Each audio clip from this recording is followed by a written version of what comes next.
आज का जो famous Tinder Bumble you are not teaching anything new.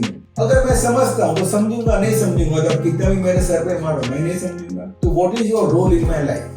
बोला बेटा एक काम कर, तो अभी से बुक से पढ़ ले और क्लास में नहीं आने. You have this disorder called myelodysplastic syndrome refractory anaemia. फिर इतना बड़ा नीडल आता है एंड द डॉक्टर पीछे से स्पाइन के अंदर नहीं, पेल्विक बोन रहता है. हाँ, तो उसमें आपका मैरो रहता है. और सिद्धि विनायक तक पहुंचा भी हार्डली 1 किलोमीटर एंड यहाँ बॉम्ब ब्लास्ट हुआ.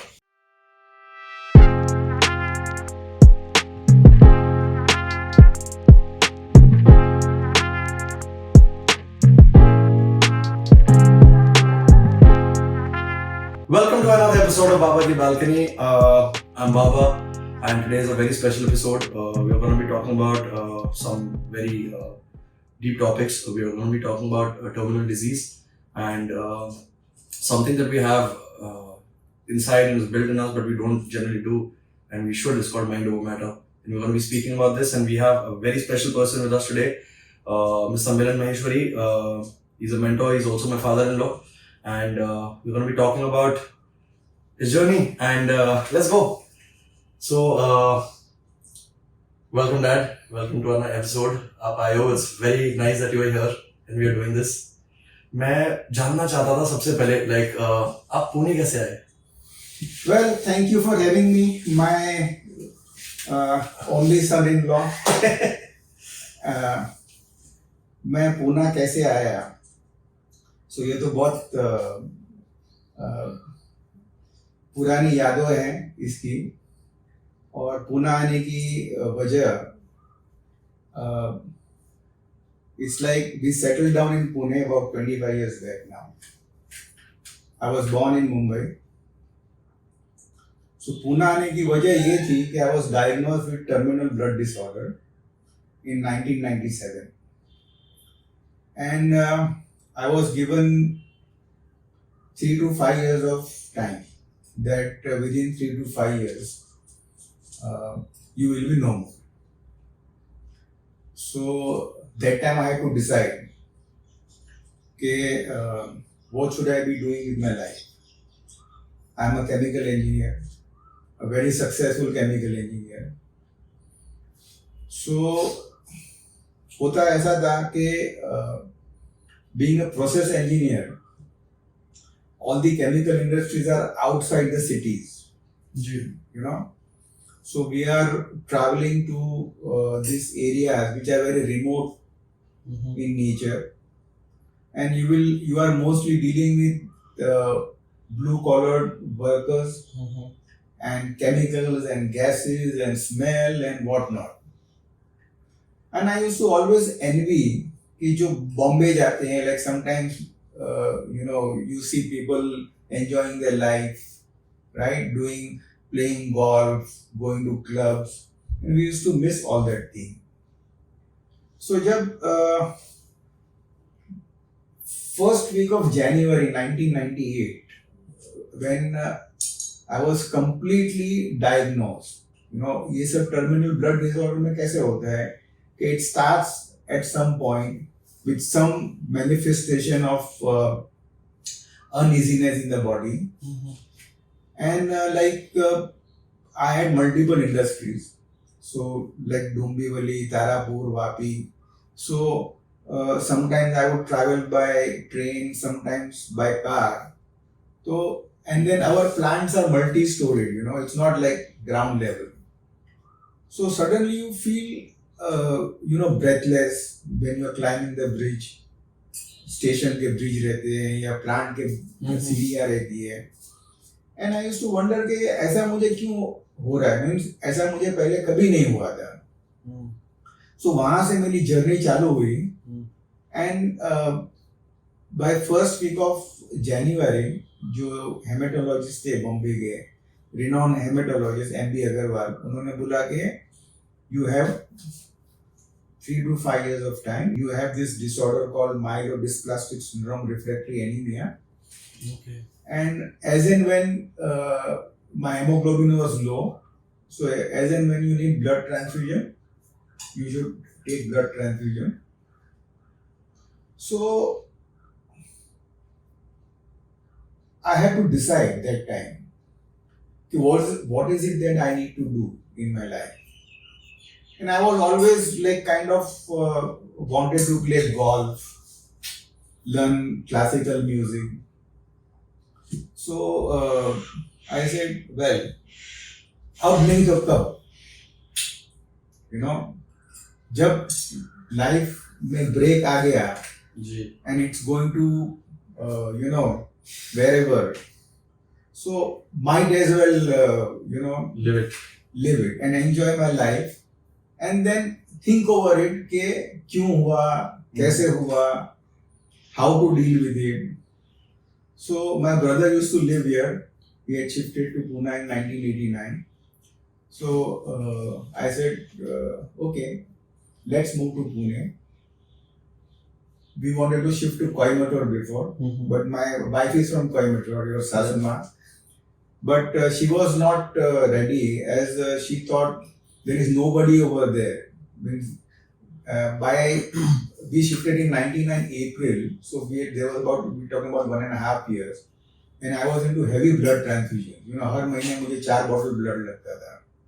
crazy. So, बोला, how will I manage having 2 small children? You know, daughter was just 4.5 years old, son was 9 years old.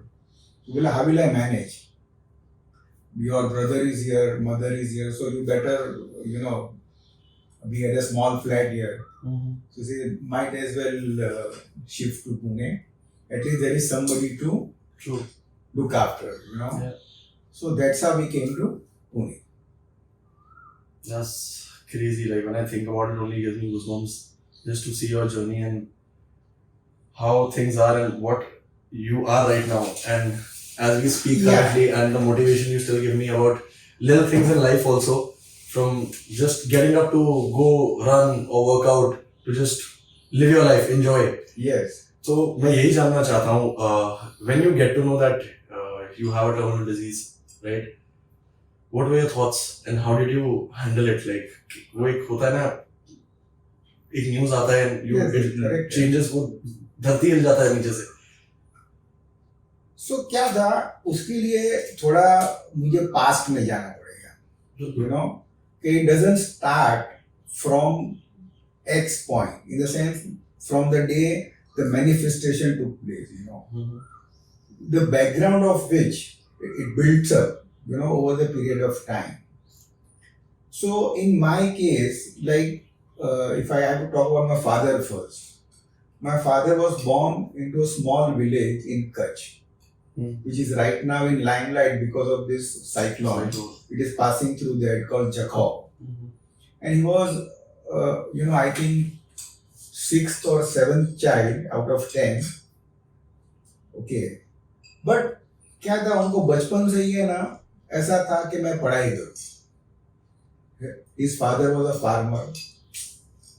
So उन्होंने बचपन से वहाँ पढ़ाई किया, and then somehow he came to Mumbai in 7th, 8th standard, and he became a chemical engineer from a very renowned, college called University Department of Chemical Technology. It's a world famous college for chemical engineering. Oh. On his own, merit pay. He had no money. Wow. And our community mein, there is one trust which promotes in those days, which used to give loan for education. Wow, lovely. Yeah, so he got loan from there and he did his chemical engineering.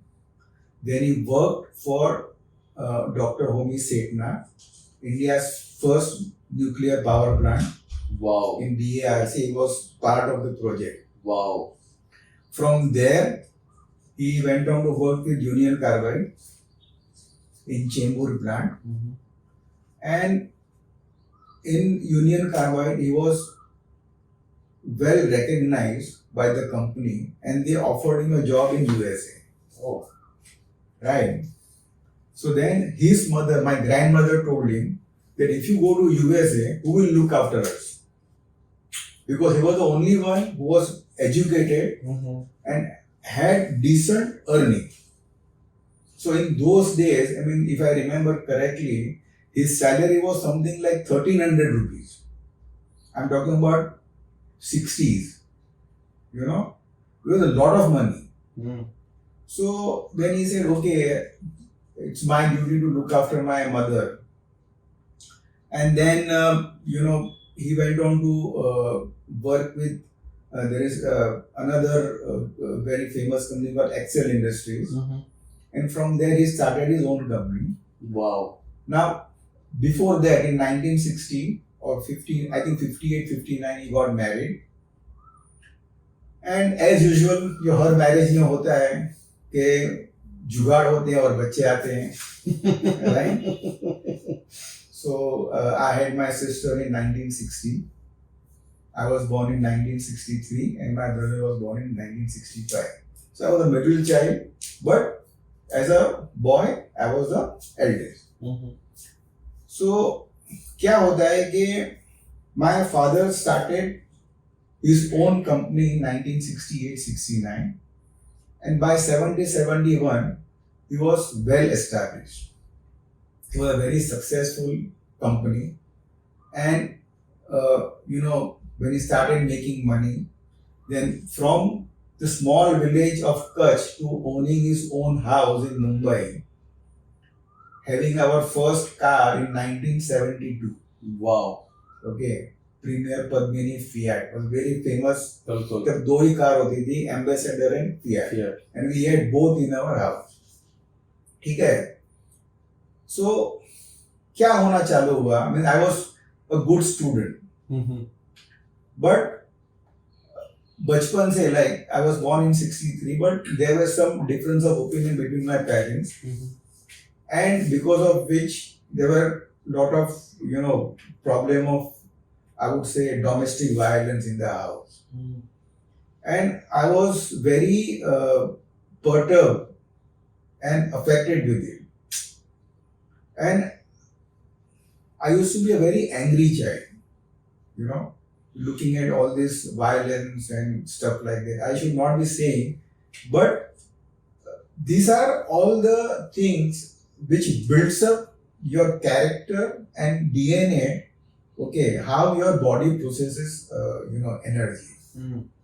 So बचपन से क्या था, being very violent kid myself, I was put in a boarding school.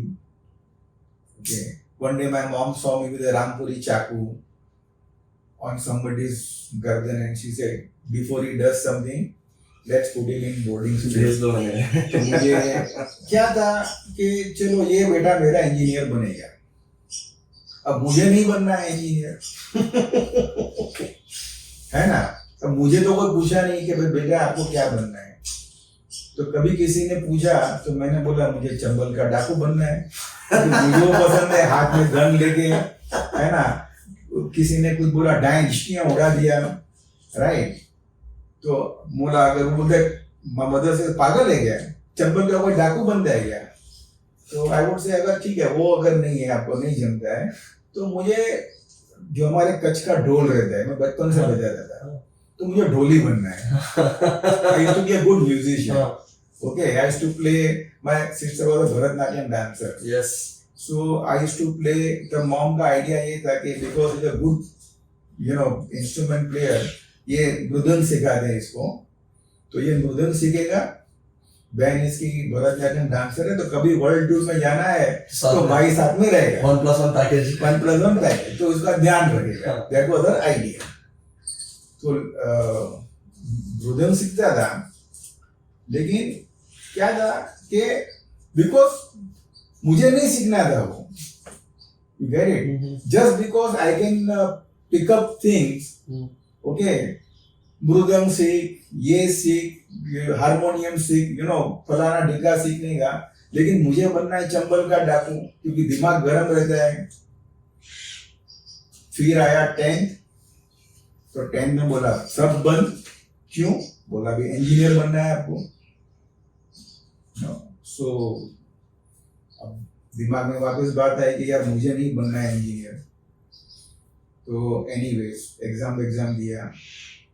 सब teacher बोलते थे brilliant student है, memory अच्छा है, फोटोजेनिक मेमोरी है, लेकिन अपने को मार्क्स आए कितने, तो 50% मार्क या 60% मार्क, 66% मार्क कुछ आए थे।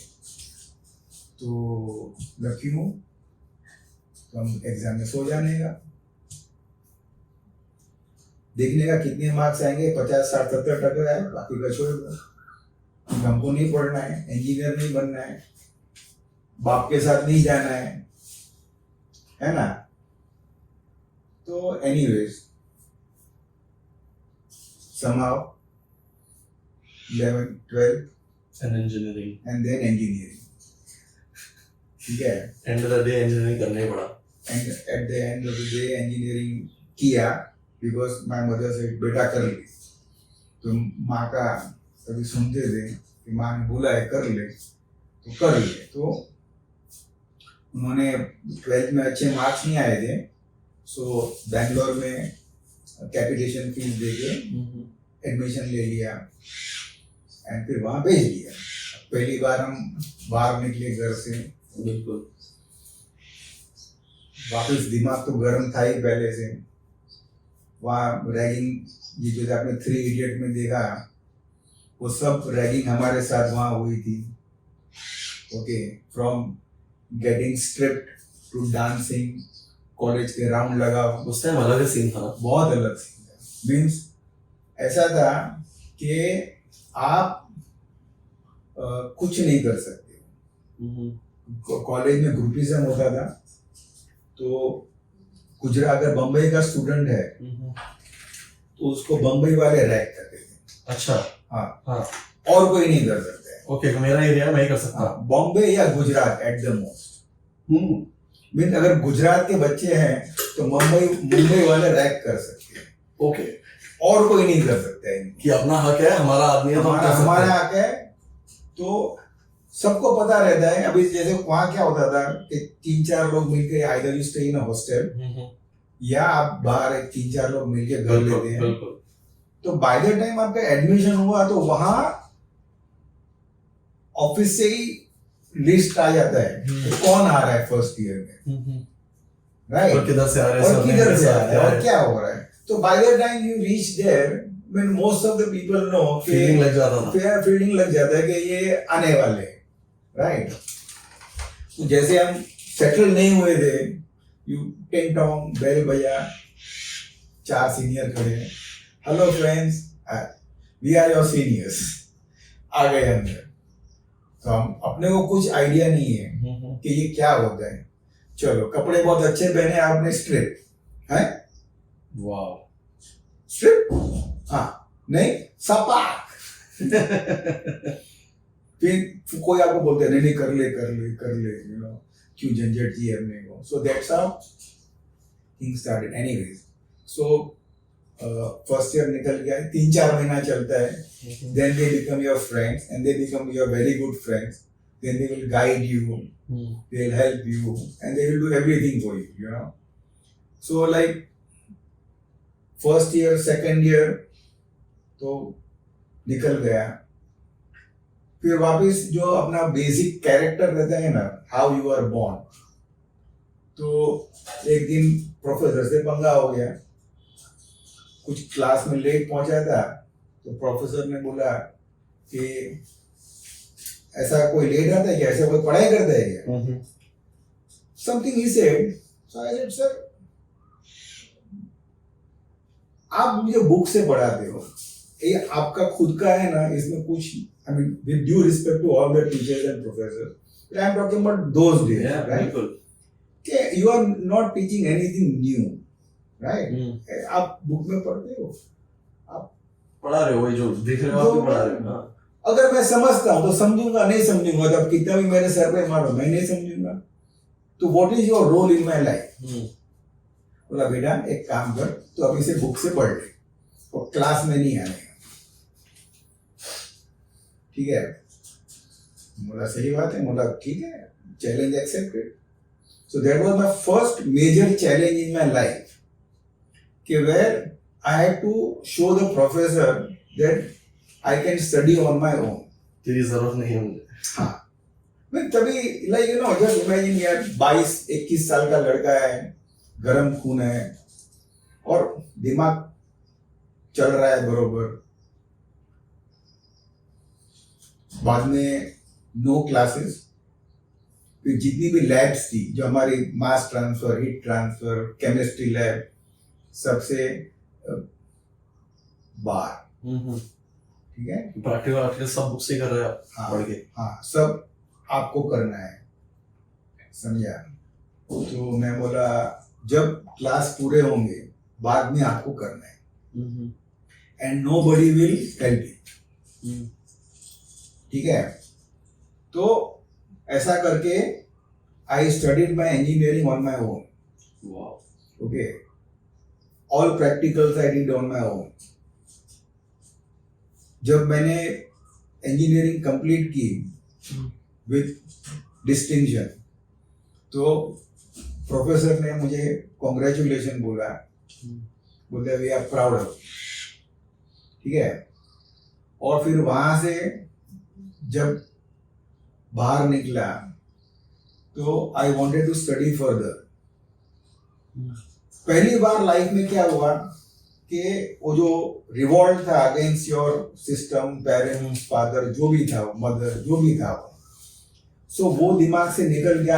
आई enjoyed my studies, I really work hard. Library में 12-12 घंटा बैठ के पढ़ाई करता था। And I said now my life का goal is clear that I want to do now post grad and PhD in chemical engineering, and मुझे USA जाना है। तो those days my mother had just returned from America. I had requested her to help me out. She used to be Osho's sannyasi. You know Osho? Yeah. Those days he was called as sex guru or Acharya Rajneesh or Bhagwan Rajneesh. So she was his follower since 1965 or something like that. And he had shifted to Pune. Ashram came up in 1973-74. So हम लोग पुणे जो आते थे, हर साल 2 vacation होता है, तो हम महाबलेश्वर जाने का, तो पहले ये खंडाला घाट क्रॉस करो, पुणे आओ, 6-7 घंटा लगता है बम्बई से। देन टेक अ हॉल्ट, उस टाइम पे 3-4 दिन का हॉल्ट रहता था। Then we would visit the ashram, and हम छोटे छोटे थे, तो we had a good fortune to sit with Osho. उनके चरण में हम बैठते थे। आई हैड नो आइडिया वो क्या बोल रहे हैं है ना, बट अच्छा लगता था उनको देखने का। So then in 1980s he went to Oregon, and 78-79 में पेरेंट्स का स्प्लिट हुआ था, डिवोर्स हुआ था। And my mother went away after मेरा एडमिशन करके 80s में, I think she went away in 80s, late 80s or 81 में somewhere she went away. So it's a big loss to you feel that my mom is not around, and then you are on your own, and all the time होता क्या है कि जब वो as में हमको लगता है कि सब फॉल्ट फादर का है ना, means we treat our father always as a villain. अगर लाइफ में है ना, आपका लाइफ में कुछ डिस्टर्बेंसेस है, तो वो एज में क्या होता है कि वी बिलीव अपना अंडरस्टैंडिंग कम रहता है, कि ह्यूमन नेचर हम नहीं समझ सकते हैं, रिलेशनशिप नहीं समझ सकते हैं, तो हम हमेशा अपने फादर को जिम्मेदार मानते हैं, है ना, without even trying to understand. तो एक वो एंगर रहता है। And when you see other children जिनके घर में सब कुछ सही चल रहा है, मजे से जी रहे हैं, तो आपको और भी तकलीफ होती है, right. So my mother went away, and 84-85 I passed out. And तब जो आश्रम था ऑरेगन का अमेरिका में, वो वाइंड अप हो गया, and also came back. So she also came back, and then I told her that I want to study further. So she said नहीं बेटा, अमेरिका में कुछ नहीं रखा है, पिताजी का धंधा है, फैक्ट्री अपनी खुद की, so why don't you join in, है ना। बोला चलो माँ बोलती है तो बरोबर होगा। इंजीनियरिंग भी किया, माँ ने बोला तो माँ ने बोला बेटा पापा का धंधा चालू कर लो, चालू है, फैक्ट्री ज्वाइन कर लो। फिर आप फैक्ट्री ज्वाइन करते हो, वहां जाते हो तो बाप कुछ अलग मिजाज का है, बिल्कुल, तो उनकी टेरिटरी में आप जा रहे हो। बिल्कुल, हम यंग है, हमारा देखने का तरीका अलग है। बिल्कुल। अब वो जा रहे हैं अपनी लेट लाइफ की ओर, तो उनका तरीका क्या रहता है, सिक्योरिटी रहता है ना, कि भाई मैं अपने धंधे को कैसे देखूं, how secured I can be. बिल्कुल। और हम आते हैं तो बोलते हैं हमको पैसा की एक्सपैंड करना है, बिजनेस बड़ा करना है। So those days there was a rising star in Indian business में कॉल्ड मिस्टर धीरूभाई अंबानी। बिल्कुल। ओके, सो एंड सबको ऐसा था कि धीरूभाई बनना है, बिल्कुल, है ना। तो चलो लग जाओ, तो बाप हम बोलेंगे एक्सपेंशन करो, बाप बोलेगा बैठ जा बेटा, ये फैक्ट्री मेरी है। जो है उसका ध्यान रख, जो है कुछ नहीं या तो अपना देख। बिल्कुल। तो क्या था कि ये एक जो there is always a conflict, जो बच्चे अपने बाप के साथ बिजनेस ज्वाइन करते हैं, एंड बाप is a successful man in his life. पैसे से you don't look at how much money somebody makes, but from what he was and from where he is. So if there is a vast difference, right?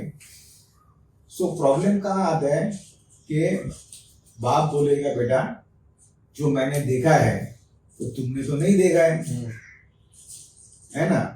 अब भाई मैंने तो थोड़ी ना बोला था कि भैया आप मुझे ये मत दिखाओ, बिल्कुल, है ना, आप मुझे गरीबी मत दिखाओ, क्योंकि जब बच्चे पैदा होते हैं तो बाप बोलता है I want to give him the best, बिल्कुल, है ना।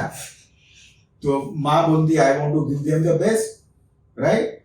सो आप बच्चा ने कुछ डिमांड किया तो लोग ऐसे भी है जो उधार लेके भी जाके दे देते हैं कि भाई मेरा बच्चा जो चाहिए उसको मिलना मिल है। जाए।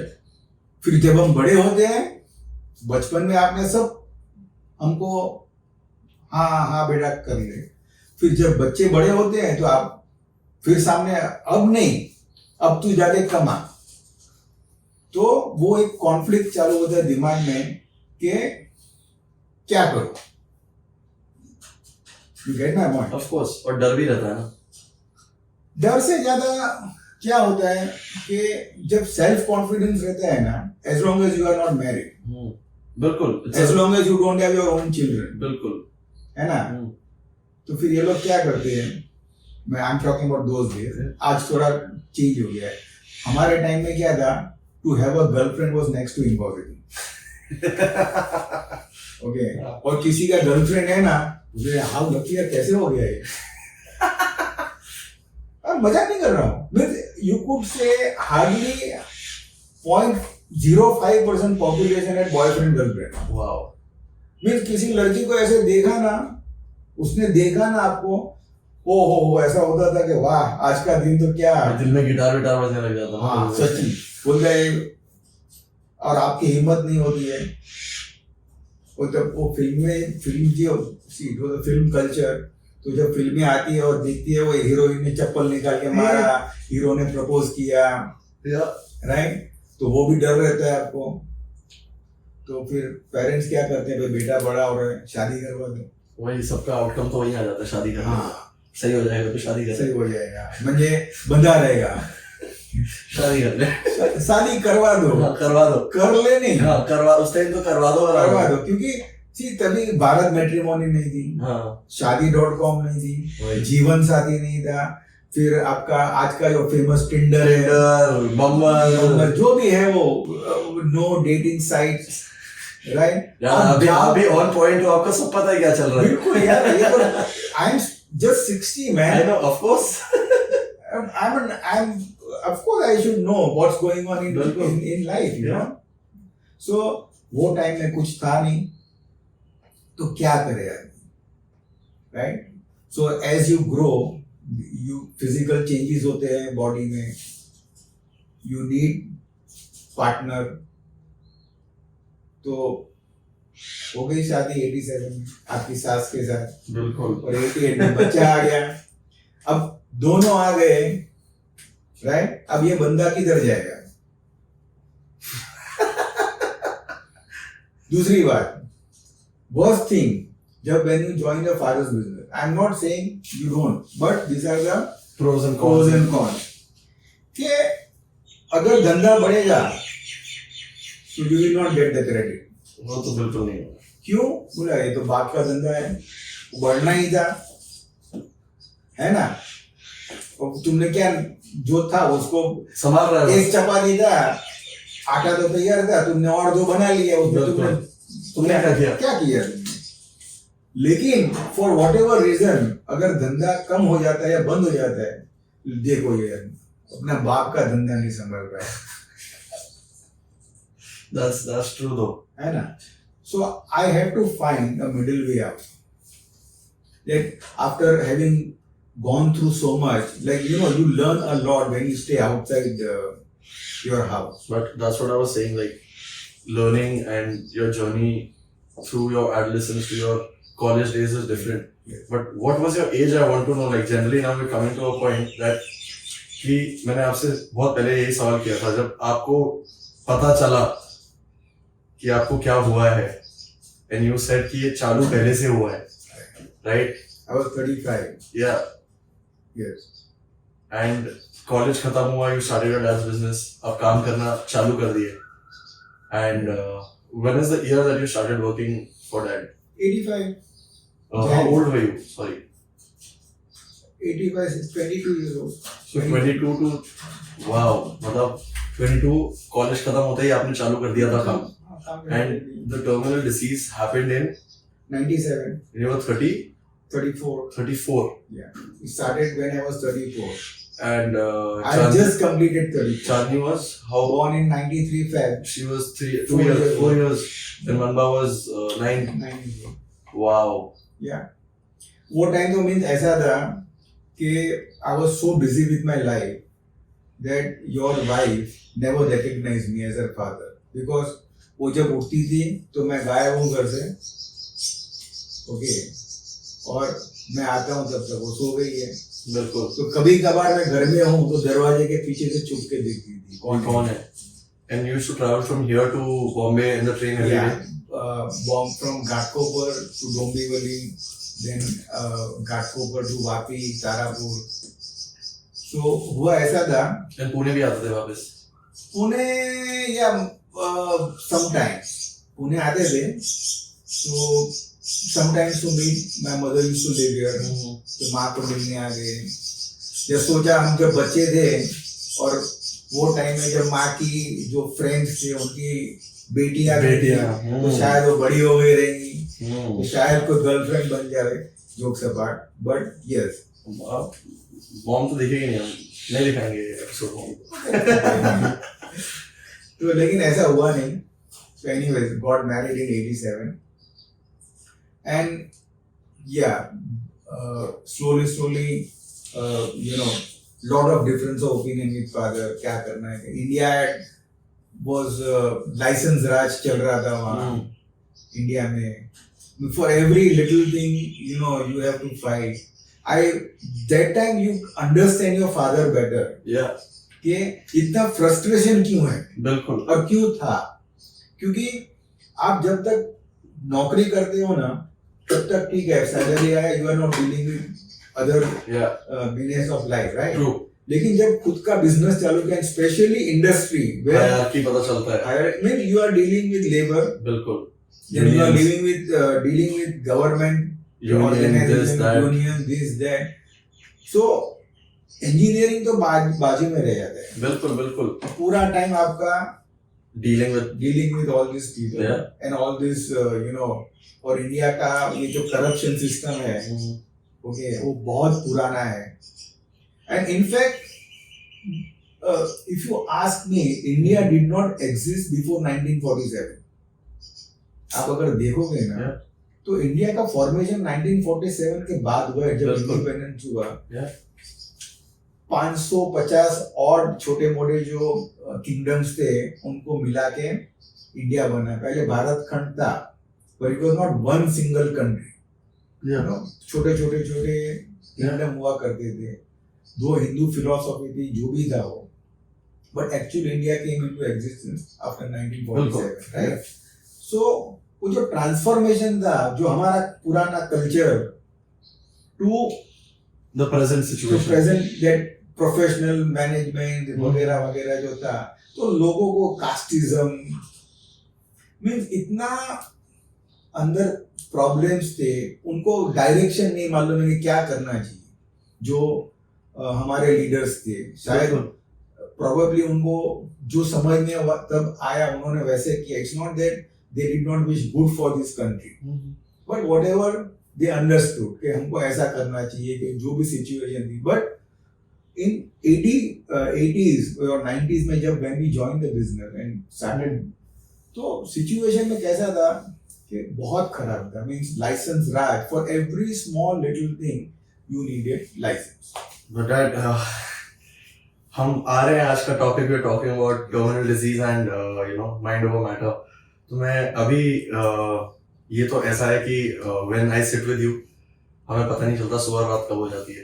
इतनी मस्त मस्त स्टोरी सुनने को मिलता है, मन करता है कि मतलब आप जाओ मत, बैठे रहो।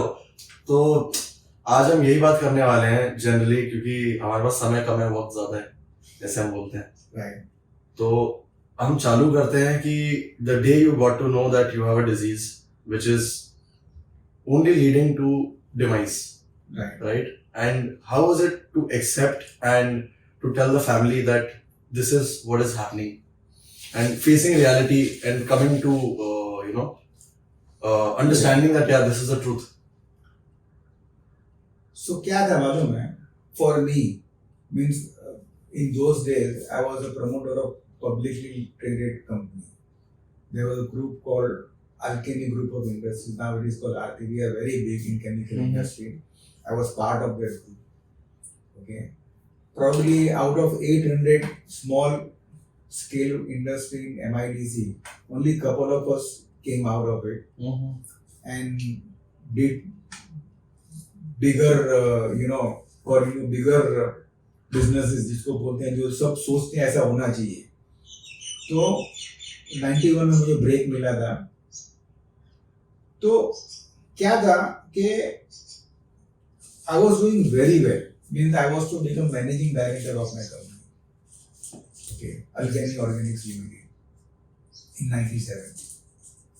तो क्या था कि ये I'll give little background कि June 97 में I was going from my home to our जो group के chairman थे, we are very good friends. He's 17 years older to me. Again, he's also chemical engineer from UDCD. तो मुझे थोड़ा थोड़ा पेट में दुखना चालू हुआ। And by the time I reached his house, I was totally wet. इतना मुझे पसीना हुआ था। तो उनके घर पे पहुंचा। Usually I would park my car, we will go to Vapi and come back.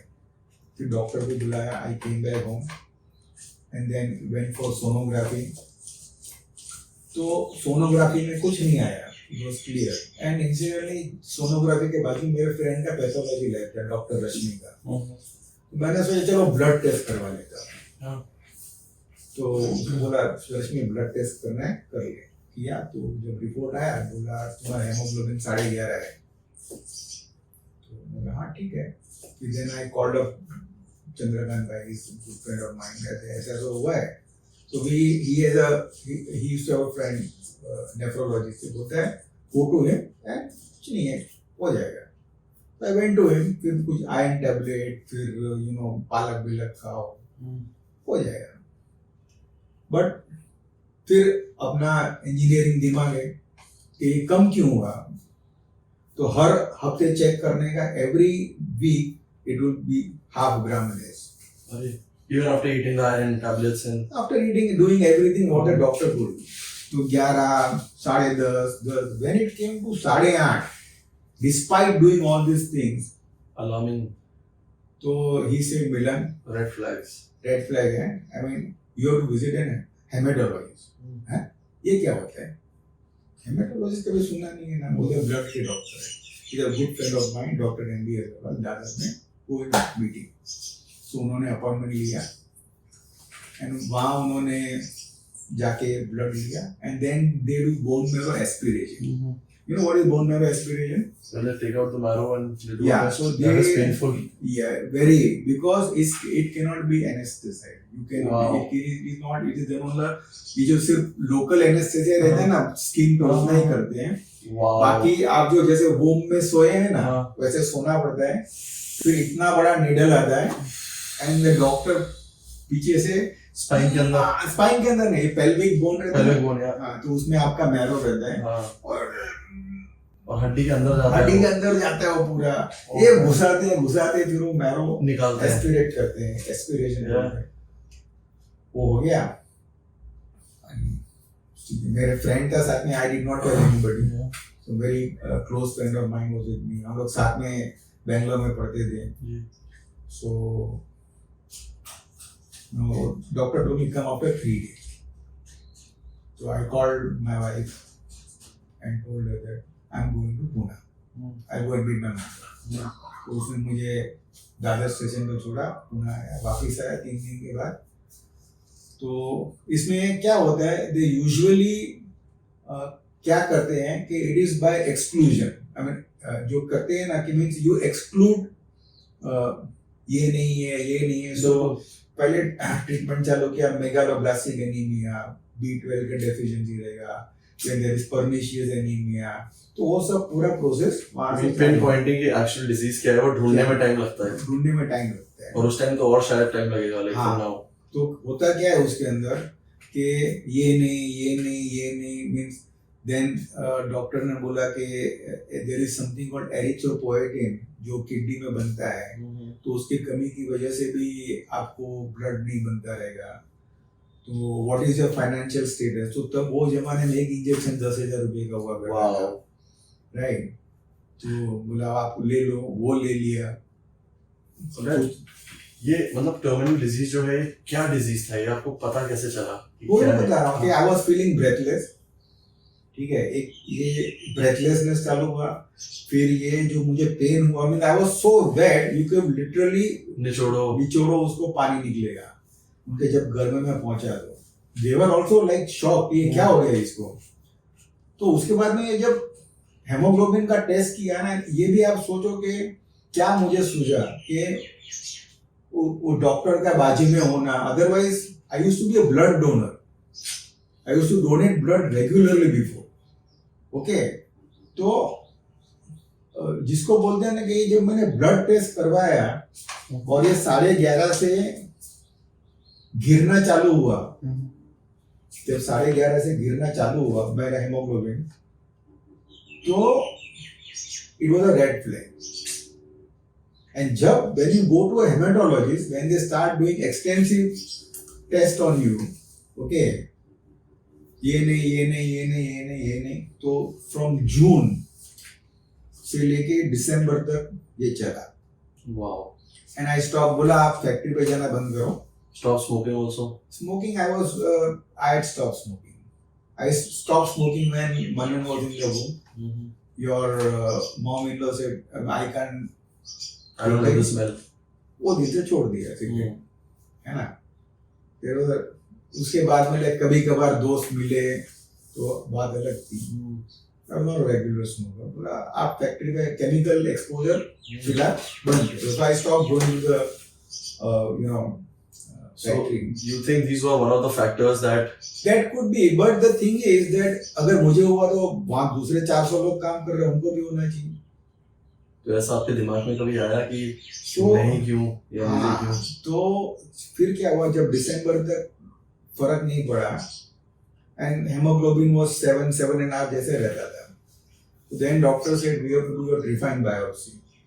तो ट्रिफाइन बायोप्सी क्या होता है कि आपके पेल्विक बोन से वो स्क्रैप करते हैं, नो एनेस्थेसिया.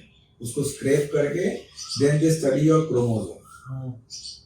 ठीक है, तो अच्छा वो स्लाइड भी आपको खुद लेके जाना पड़ता है, जब डॉक्टर वहां से स्क्रेप करके देंगे, बोलते हैं ये slide I think Bombay hospital पे था, आई डोंट रिमेम्बर किधर तो भी था, रीगल के पीछे सम इंस्टीट्यूट वाज देयर जो ये साइटोजेनेटिक स्टडी करती थी, तो उन्होंने दिया वहाँ 3 दिन के बाद जब रिपोर्ट आया, तो बाय दैट टाइम घर में मॉम आल्सो लाइक से पता नहीं क्या है तुझे, चल I come with you, she had come from Pune, तो बोला चल आई क्या है लेट मी फाइंड आउट, हम लोग गए, so we were the last, I was the last patient to be called in, and doctor ने बुलाया, file was open, so that you have myelodysplastic syndrome refractory anemia and उसका कोई दवाई नहीं है, so you should look for bone marrow transplant or take blood transfusion as and when you want.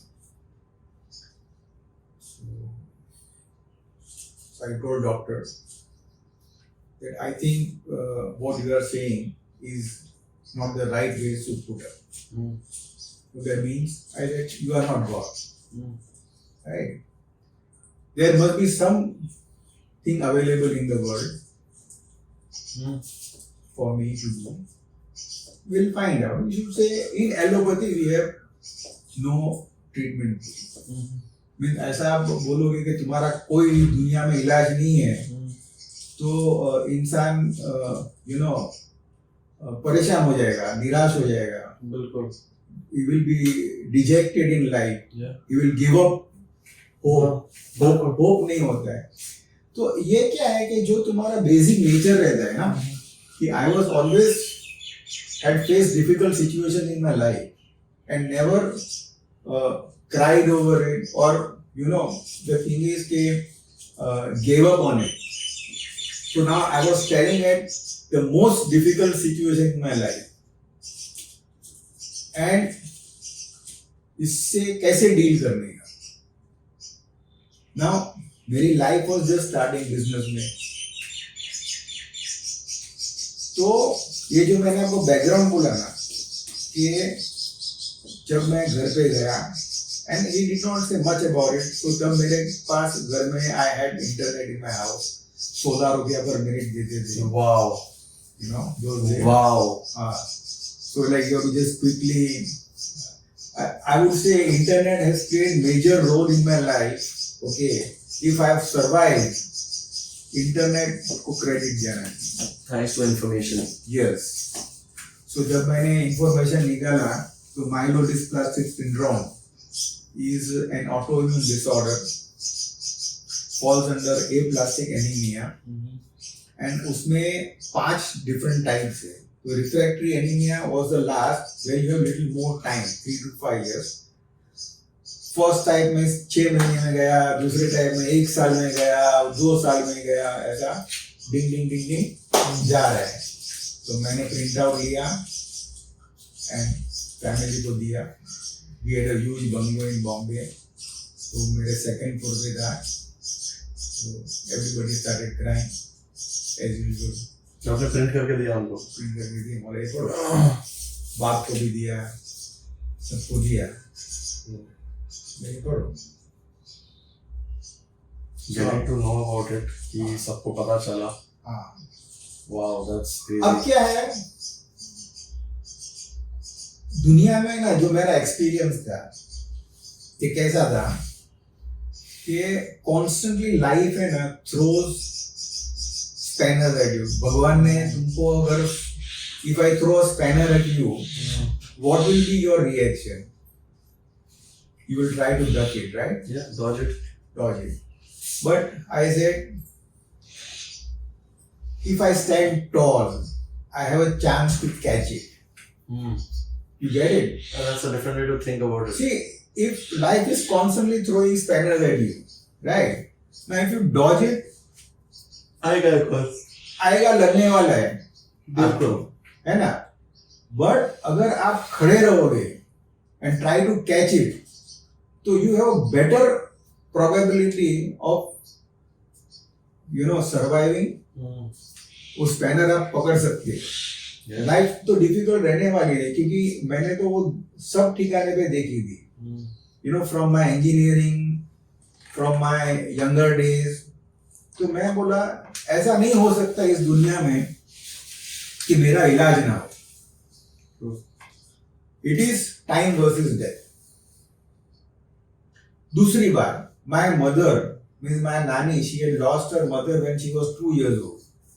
अब ये आप जिंदगी के जो आपके आजू बाजू में जो लाइफ लेसन्स है उससे आप सीखने को मिलता है कि माँ की माँ when she was 2 years old she died, पर वो बड़ी हो गई। And my kids are too small, but माँ है and they are in better situation. अब वो बड़ी हो जाएगी तो ये भी बड़ी हो जाएंगे, है ना? लेकिन हाँ, एक रहता है, डर रहता है कि भाई क्या करना चाहिए। बिल्कुल। तो ऐसा था कि पुणे आने का और एक वजह ये था कि मुझे जब पुणे तो आने का हमने ये पूरा 98 जैन में हुआ था। पुणे तो हमने नक्की किया 98 एंड में कि क्या हुआ है। वहां से पूरा जो प्रोसेस चालू हुआ था। I took my first transfusion on 2nd of March of 1998। तो उसके पहले एक रोड मैप बन गया था कि क्या करना है। तो कैसा था कि रोड मैप में 2 मेजर इंसिडेंट मेरे लाइफ में हुए थे। I survive 1993 bomb blast. Wow. ठीक है। एंड वो कैसे कि मेरे जो सबसे बड़ा ब्लास्ट हुआ था that was outside Century Bazaar, I mean opposite to Century Bazaar. Asian restaurant होता, मेरे फ्रेंड के रेस्टोरेंट के बाहर हुआ था। तो I was coming back from Shivsagar estate and I was a major supplier to Sandoz India. तो मेरा ड्राइवर था, हमें परचेज मैनेजर था, he was a good friend of mine. तो बोला मिलन बहुत दिन के बाद है, खा के जा। तो खाना खा लिया। फिर जो रेस्टोरेंट थी वो मेरे फ्रेंड की थी, सौरभ मेरे साथ यूज्ड टू स्टडी टुगेदर। तो मैं सोचा चलो इतने दिन से नहीं आया है तो मिल के जाता हूँ। तो मैंने आई टोल्ड माय ड्राइवर आप खड़े रहो, मैं आता हूँ।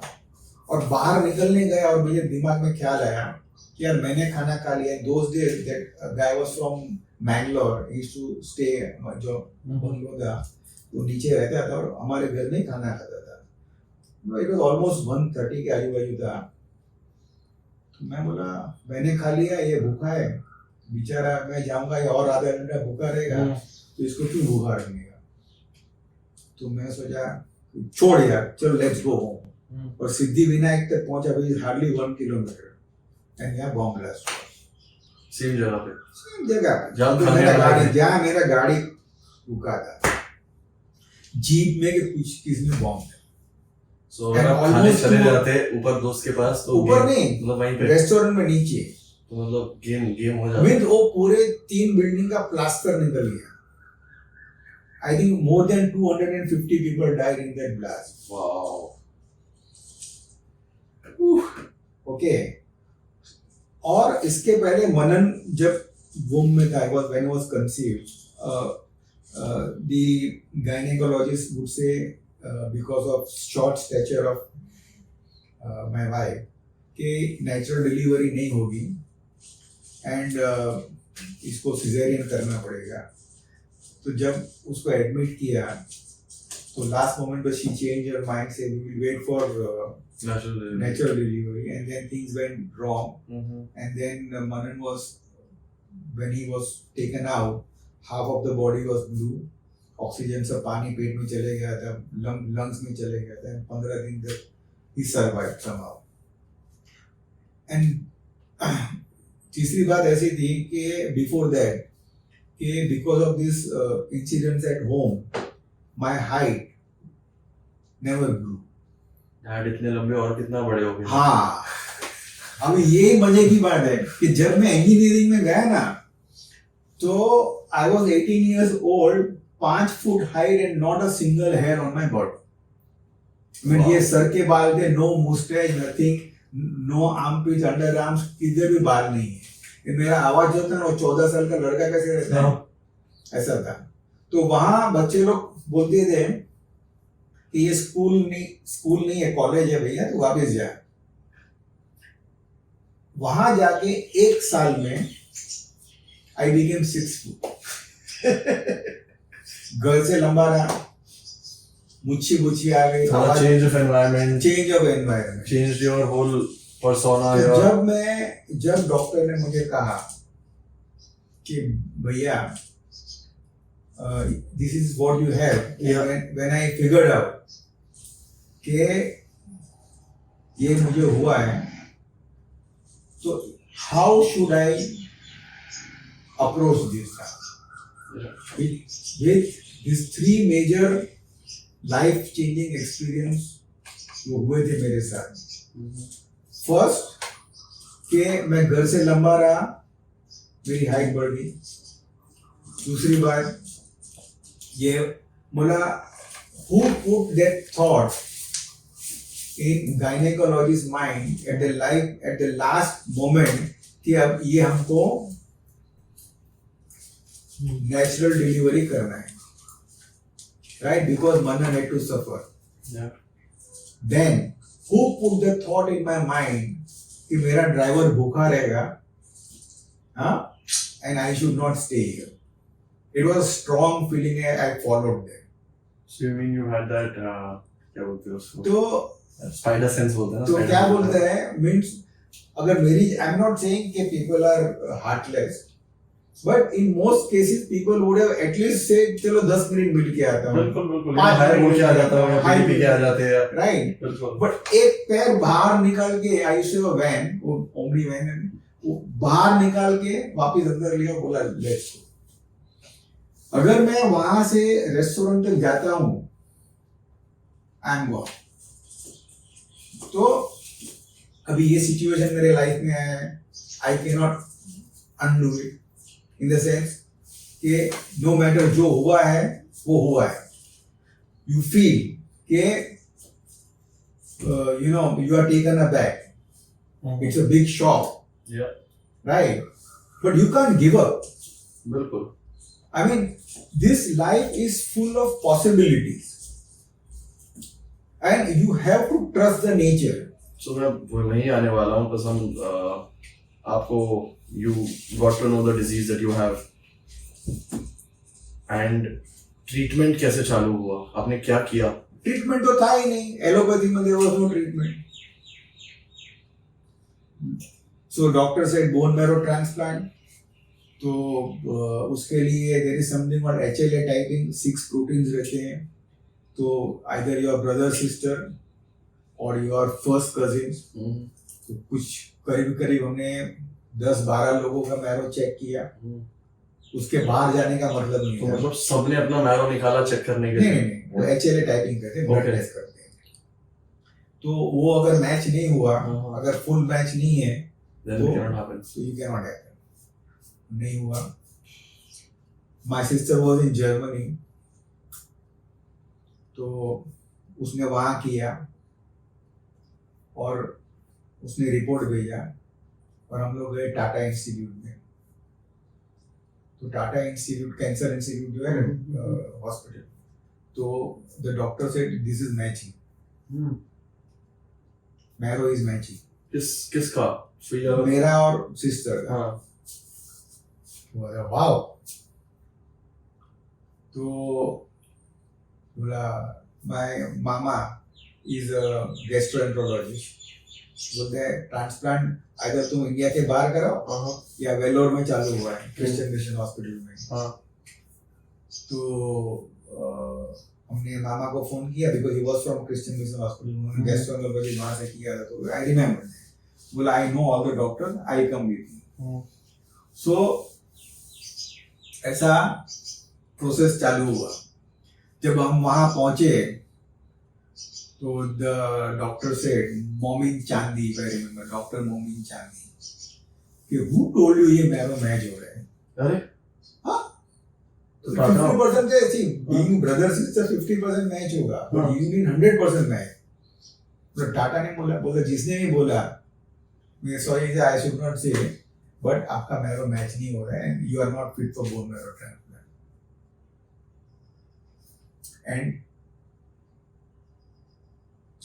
तो अगर बोन मैरो ट्रांसप्लांट करते हैं, how does it change things? Like what does marrow hold? Right, see पहले you have to sit and understand कि क्या हुआ है, what is an autoimmune disorder, जी, राइट. Yeah. तो बैठ के पूरा जितना मैं कुछ whatever I could understand.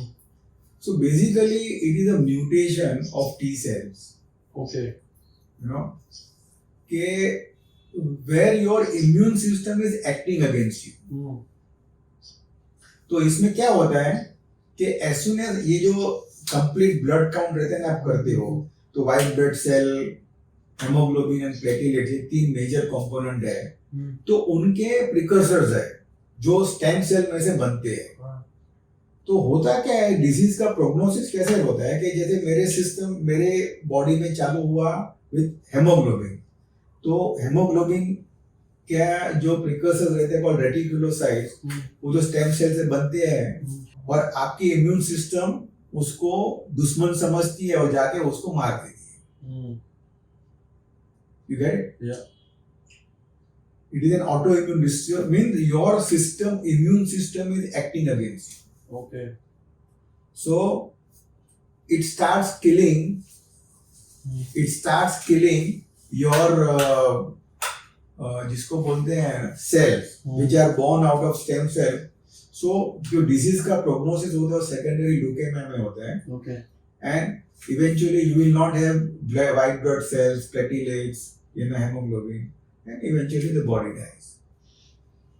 Wow, pretty heavy for me also to get Yes, info. And it is.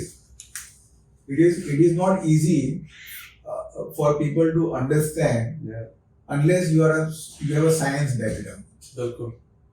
So in my case, being a chemical engineer was, The advantage also. advantage. कि आपको पता है क्या है, बट लोगों को भी नहीं पता. Even the doctors in India didn't know as much, but you researched about it. See, hematologists would know, doctors certainly would know. But the thing is that a layman, abhi, for example, somebody just called and said, I have a cancer. He would not know what is cancer. बिल्कुल. And अब मैं क्या करूं? So होता क्या है कि जो क्लैरिटी रहता है ना वो लोगों में नहीं आती है. अब मेरे पास पीछे के जो इंसिडेंट्स है लाइफ के, so either I can use it to my advantage कि मेरे साथ क्या हुआ था. बिल्कुल. राइट, जो भी इवेंट्स लाइफ में होती है जी, तो either I make use of it और I can sit and cry over it. True. कि मेरे साथ ऐसा क्यों हुआ, मेरे साथ ऐसा क्यों हुआ, और what choice I have. True. बिल्कुल. You find it out. बिल्कुल. And I think that's motivation for most people हाँ, to look at things in a different way. Like अलग Absolutely. नजरिया से चीजें देखो. absolutely. Because आज की तारीख में क्या हुआ है, I'll tell you what is the problem today, कि we are so used to allopathy medicine ना, कि सर दुख रहा है, दवाई खाया, मिल गया. तो अगर डॉक्टर ने आपको बोल दिया ना तुम्हारा इलाज नहीं है, आप सब भूल गए. हाँ, बिल्कुल. कि ऐसा नहीं हो सकता है. तो I had to ponder over I said, I told my family, whatever it is, whatever has happened, right? Yeah. तो we'll find out. हम करेंगे कुछ. Don't cry over it.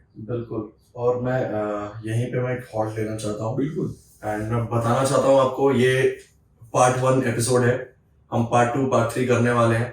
And it's not every day that I'm sitting with someone who has gone through something remarkably challenging and has come out of it. This was just a little starting intro of Mr. Milan Maheshwari's life. And there's only a little that you got to know today. And there's a lot more. It's like a little bit of his journey that you have seen today here. And we're going to be talking about how he overcame the disease, how he met the Dalai Lama, and His Holiness. His Holiness the Dalai Lama, and we're going to be talking about some more important things, and also we'll be focusing on how to deal with a crisis and what is mind over matter in the next episodes.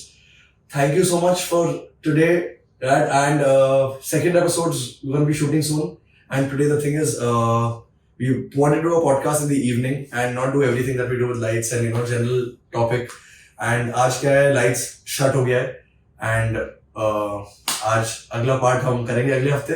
Till then, thank you so much for coming. Thank you for having me. It's a pleasure. Son-in-law. It's a pleasure having you. You are most welcome anytime. And guys, please stay tuned because ये story हम आगे continue करने वाले हैं 3 episodes में. Thank you. Till then, thank you so much. Garnier, अपना ख्याल रखना because you're worth it.